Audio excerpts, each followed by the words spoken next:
ভয় হয় না আপনার ভবিষ্যৎ নিয়ে? আমার তুমি সমস্ত এনার্জি, সাহস, শক্তি এটা আমার আব্বার কাছ থেকে পাওয়া, কিন্তু এতগুলো মানুষের জীবন চিরতরে অন্ধ পঙ্গু আমার সামনে বসে একজনের চোখ উপড়ে যাচ্ছে, যে চোখ এরকম এরকম চেপে ধরছে।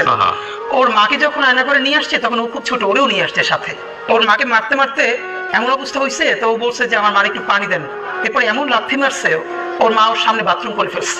একটা মেয়ে বলতেছে যে তাকে আয়না ঘরে নেওয়ার পর তার পিরিয়ড হয়ে গেছে মায়ের চোটে, তারপরে বলছে আমাকে পেট দেন। হো হো করে হাসতেছে। আপনি ভাবেন যে আপনার বোন আপনার, এবং সব থেকে ভয়াবহ বাচ্চার চোখ ঝুলে যাচ্ছে। এখন পর্যন্ত বেওয়ারিশ কতগুলো লাশ আমরা শনাক্ত করতে পারিনি। তো আমার পাশে একটা ছেলে ছিল, আমার চেয়েও বয়স কম, ওর পরনে একটা মাস্ক ছিল, হাতে লাঠি ছিল। তো হঠাৎ করে দেখি ও আমার মনে হয় একটু দূরে ছিল, ও লুটিয়ে পড়েছে।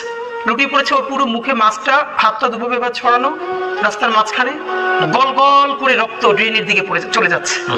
এবং এটা গুলিটা নিচ থেকে আসে না, হয়তো কোনো ছাদ থেকে বা স্নাইপার শুট কারণ নিচ থেকে আসলে তো আমাদের গায়ে লাগবে।